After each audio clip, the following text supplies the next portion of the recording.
차기 대구냉장을 뽑는 기구가 구성됐지만 박인규 전 행장과 학연으로 얽힌 사람이 전체 4명 가운데 3명이나 포함돼 있어 공정성 논란이 일고 있습니다. 선거를 앞두고 일선 시군마다 추가 경정 예산을 편성하면서 주민 수건 사업을 위한 예산이 많이 편성돼 선심성 예산 지원이라는 논란이 일고 있습니다. 해운대 수목원 조성공사가 지연되면서 이미 심어놓은 나무 상당수가 말라 죽는 등 예산은 예산대로 불어나 배보다 배꼽이 큰 기형적인 사업으로 변질됐습니다. 더불어민주당 대구시당은 권영진 대구시장이 자유한국당 공천이 확정되자마자 예비 후보를 사퇴하고 시장직에 복귀한 것은 오만이자 대구 시민을 기만한 행태라고 비판했습니다. 여러분 안녕히 주무셨습니까? 4월 13일 금요일 아침 대구 MBC 뉴스투데이입니다. 어제도 햇살과 함께 날이 포근했는데요. 오늘은 평년 기온 보이지만 오후 들어서 점차 흐려진다고 하죠? 네, 오후부터 바람도 강하게 불겠습니다. 또 내일은 비 소식도 있는데 기온이 떨어지면서 주말에는 서늘할 예정이라고 합니다. 김명은 기상캐스터가 날씨 전해드립니다. 네, 연일 포근한 봄날이 이어졌는데요. 오늘까지는 큰 추위 없지만 무척 건조하고 오후 들어 점차 흐려지겠습니다. 아침 기온 보시면 대구 7도, 안동 6도로 어제와 비슷하게 출발합니다. 낮에는 대구와 안동 18도로 평년 수준 예상되는데요. 어제 오후부터 건조특보 발효된 곳이 확대됐습니다. 대구와 경북 동해안 지역 그리고 많은 내륙이 무척 메말라 있으니까요. 화재 사고 일어나지 않도록 신경 쓰시기 바랍니다. 이 건조함은 내일 비 소식과 함께 해소되겠습니다. 오늘 오후부터 하늘이 흐려지고 바람이 강하게 불겠는데요. 내일은 대구와 경북에 10에서 50mm의 비가 내리겠습니다. 강풍과 함께 천둥, 번개도 동반할 것으로 보이니까요. 시설물 관리에 각별히 유의하시기 바랍니다. 이번 주말은 내일 비와 함께 기온이 조금 떨어지겠고요. 일요일엔 햇살이 드러나지만 서늘함은 계속되겠습니다. 날씨 정보였습니다. 비리 의혹과 검경의 수사가 반복되는 진통 끝에 차기 대구은행장을 뽑는 기구가 구성됐습니다. 그런데 그 기구에 구성된 전체 4명 가운데 박인규 전 행장과 학연으로 얽힌 사람이 3명이나 포함돼 있어 공정성 논란이 일고 있습니다. 윤태호 기자의 보도입니다. 대구은행장을 뽑는 임원 후보 추천위원회 임추위가 구성됐습니다. 사회이사 전체 5명 가운데 조카 채용에 관여한 1명이 빠지고 4명으로 구성했습니다. 이 가운데 박인규 전 행장이 나온 대구 상고나 영남대 출신이 무려 3명입니다. 차기 행장 후보군에 포함된 전현직 임원 가운데 상당수도 특정 학교, 대구 상고나 영남대 출신입니다. 투표권을 가진 임추위뿐만 아니라 행장 후보 상당수도 박 전 행장과 학연으로 얽혀 있다는 말입니다. 그런 구조하에서 분리를 하면 은행장이 제대로 선출될 수 있겠느냐. 그 결국 표싸움이거든. 기울어지는 운영이 아니냐 이런 얘기가 나올 수밖에 없는 거예요. 차기 대구은행장으로 물망에 오른 전현직 임원들도 공정성에 의문을 제기하고 있습니다. 팔이 안으로 굽는다는 식으로 차기 행장이 선출되면 줄 세우기나 인사보복 같은 폐단이 되풀이될 수밖에 없다고 주장합니다. 정부 대상으로 제가 나갔는데 비자금이나 채용비리나 그 라인에 있는 사람들이 학교 후배들이나 그런 사람들한테 물려주면 은행의 변화나 혁신은 좀 영원하다고 봐야 되는 거지. 임추위도 이런 논란을 의식하고 있습니다.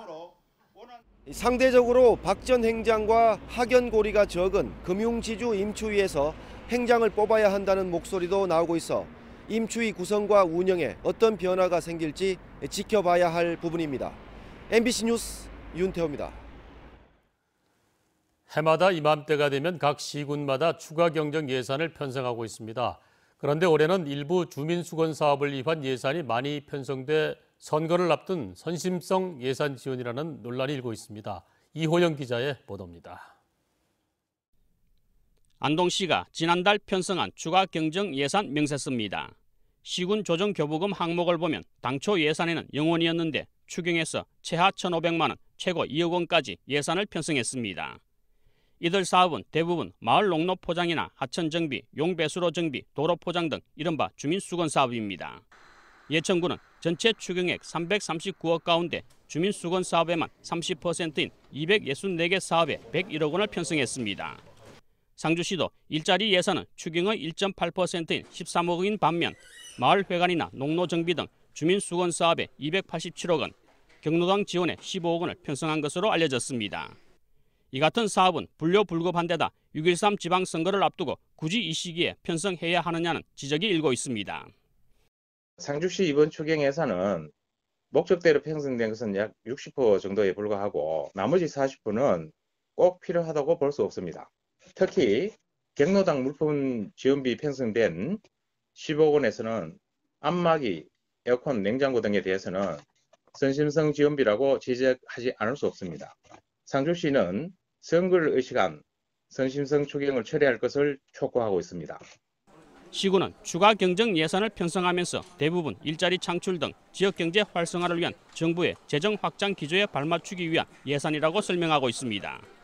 하지만 지방선거를 앞두고 시장 군수나 시군 의원 등이 자신의 민원을 해결하고 선거를 의식한 예산을 끼워 넣었다는 의혹을 피하기는 어려운 게 사실입니다. 현직 단체장과 시군 의원 등은 공정한 선거와 지속적인 행정 사이에 논란과 의혹을 살 수 있지만 오해의 소지를 만들지 않는 게 더 우선이라 할 수 있습니다. MBC 뉴스 이호영입니다.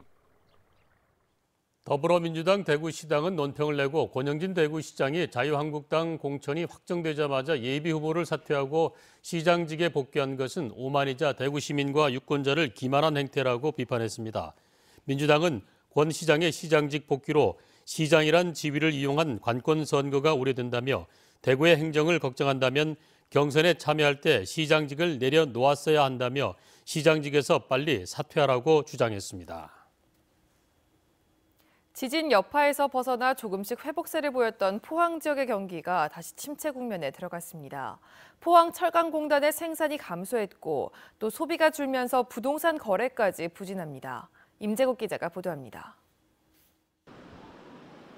포항 북구의 대규모 신도시 지역입니다.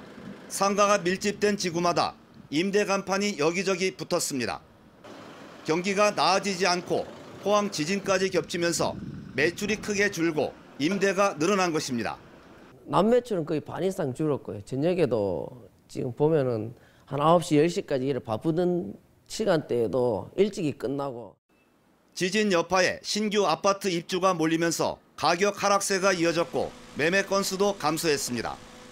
공급이 너무 과잉돼 갖고 지진 일어나기 전에는 그래도 원활하게 조금 이루어졌는데 지진 일어나고부터는 진짜 금액이 3천, 4천대 진짜 떨어졌어요.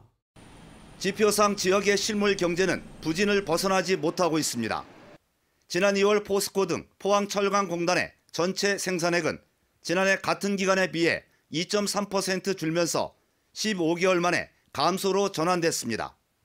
서비스업도 침체를 보였습니다. 경주 보문단지의 숙박객은 0.7% 줄었고 포항 운하의 크루즈 탑승객 수는 절반 이상 감소했습니다. 제조업은 철강 제품 가격 상승률이 둔화되었고 서비스업의 경우는 포항 지진 여진이 지속됨에 따라서 회복세가 미약했던 것으로 보입니다. 한국은행은 올해 상반기 철강 등 제조업은 GM 사태와 미국 보호무역주의 강화 등으로 어려움이 예상되고 서비스업은 여름 성수기에도 회복세가 크지 않을 것으로 전망했습니다. MBC 뉴스 임재욱입니다. 봄철 본격적인 농사철이 시작하기도 전입니다. 그런데 농작물 피해가 상당합니다. 4월에 내린 눈과 서리 그리고 영하권 기온으로 냉해가 발생한 농경지만 600헥타르, 축구장 800개 면적이 넘습니다. 한태현 기자가 보도합니다. 성주군 대가면에서 20년째 배농사를 하고 있는 배용태 씨는 올해 농사를 포기했습니다. 지난 8일 수은주가 영하 3도까지 내려가면서 핀지 얼마 안 된 배꽃이 죽어버린 겁니다. 썰이가 많이 와도 이 꽃이 덜 피는 거는 덜은 열매가 맺었는데 이거 올해는 뭐 영헌이라고 한 개도 좀 된다 싶은 게 한 개도 없어요. 농작물 냉해는 성주를 비롯해 고령, 경산, 영천, 포항, 문경 등 경북 10개 시군에서 나타났습니다. 지난 7일에서 8일 사이 기온이 영하 2도에서 3도까지 떨어지거나 서리가 내린 지역들입니다. 냉해 작물은 배뿐만 아니라 감자, 참외, 사과, 자두, 복숭아, 블루베리 등 최근 꽃이 피거나 싹이 튼 작물들입니다. 지금까지 파악된 냉해 피해 농가 수는 980여 농가고 피해 면적으로는 600여 헥타르에 이릅니다. 반드시 피해 입은 농가는 읍면동사무소에 가서 신고를 해주시고 재보험에 가입된 농가는 지역 농협에도 추가로 신고를 하셔야 됩니다. 경상북도는 다음 달 9일까지 피해 지역을 정밀 조사한 뒤 피해 보상금 지원 등 대책을 마련하기로 했습니다. MBC 뉴스 한태현입니다.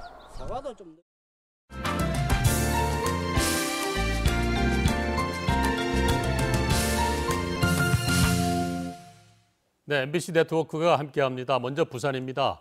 해운대 수목원 조성공사가 지연되면서 이미 심어놓은 상당수 나무들이 말라 죽어가고 있습니다. 그 사이 예산은 예산대로 불어나 배보다 배꼽이 큰 기형적인 사업으로 변질됐습니다.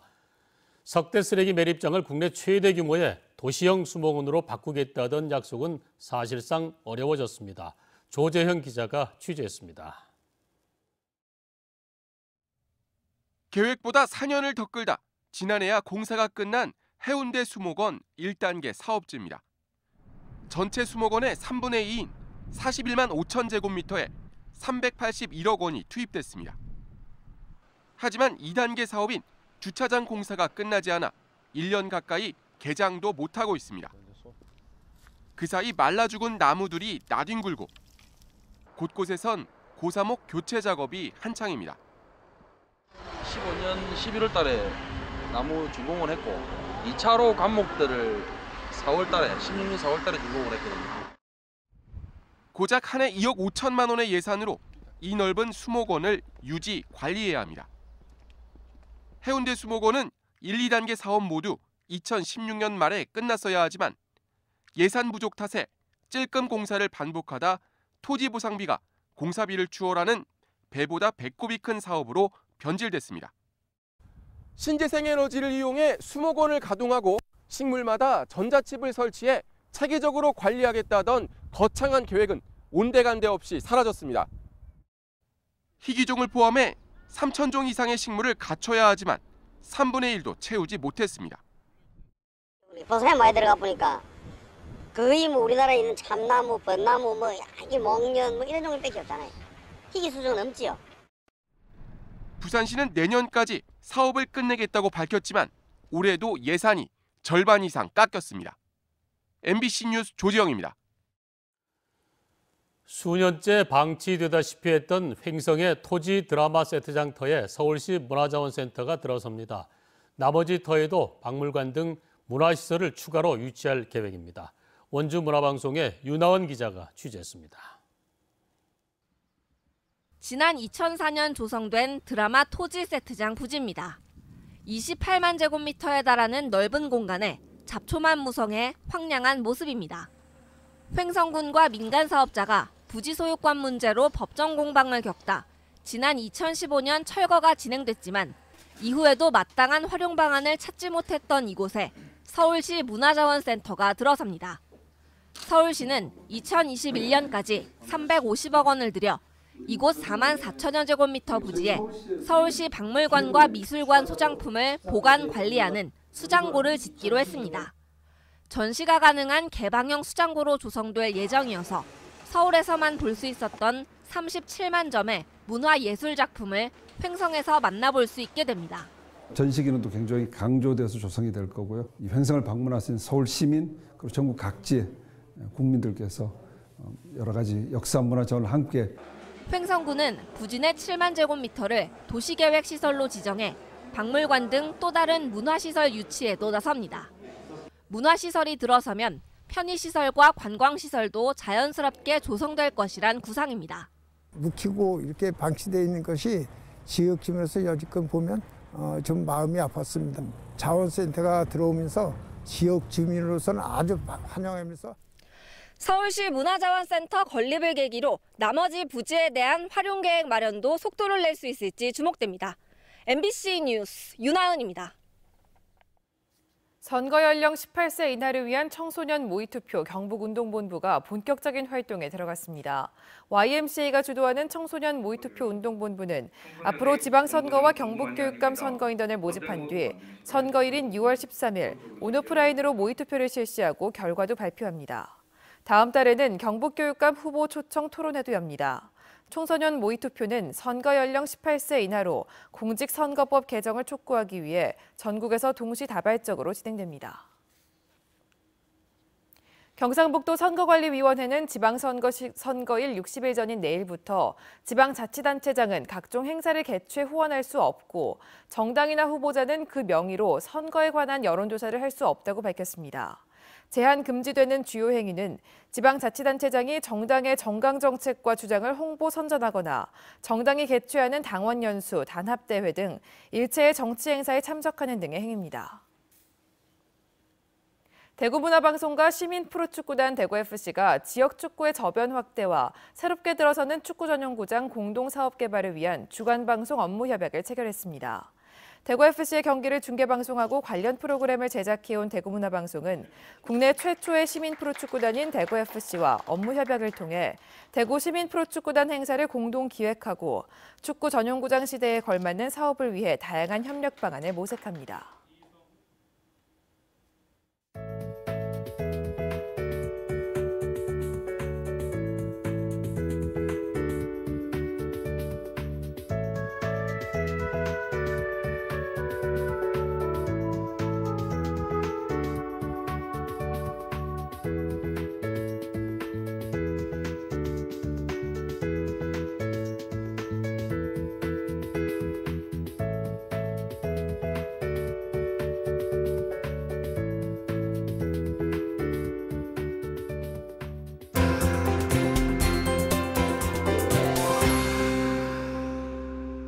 연일 맑고 포근한 봄날이 이어졌는데요. 오늘까지는 큰 추위 없지만 무척 건조하고 오후 들어 점차 흐려지겠습니다.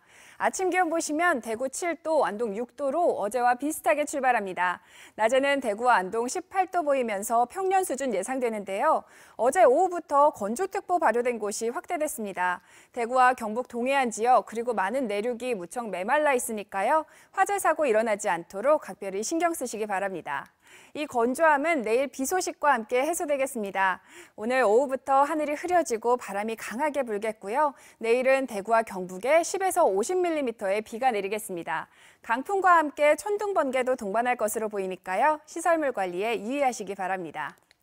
위성 영상 보시면 오늘은 동해상에 위치한 고기압의 영향을 받겠고요. 우리 지역 현재 옅은 구름 끼인 가운데 오후 들어선 흐려지겠습니다. 자세한 지역 변화입니다. 대구 현재 기온 7도, 청도 4도로 어제와 비슷하게 시작합니다. 낮에는 대구와 청도 18도 기온 보이겠습니다. 문경의 아침 기온 5도, 김천 4도로 출발하고요. 낮 기온은 문경 18도, 김천 20도까지 오르겠습니다. 안동의 이 시각 기온 6도, 봉화 1도로 아침에 조금 서늘하겠습니다. 낮 기온은 안동 18도, 봉화 15도로 평년 수준을 보이겠습니다. 포항의 현재 기온 8도, 낮 기온 15도 예상되고요. 바다의 물결은 강한 바람과 함께 2.5m로 일겠습니다. 이번 주말에는 내일 비와 함께 기온이 조금 떨어지겠고요. 일요일엔 햇살이 드러나겠지만 서늘함은 계속되겠습니다. 날씨 정보였습니다.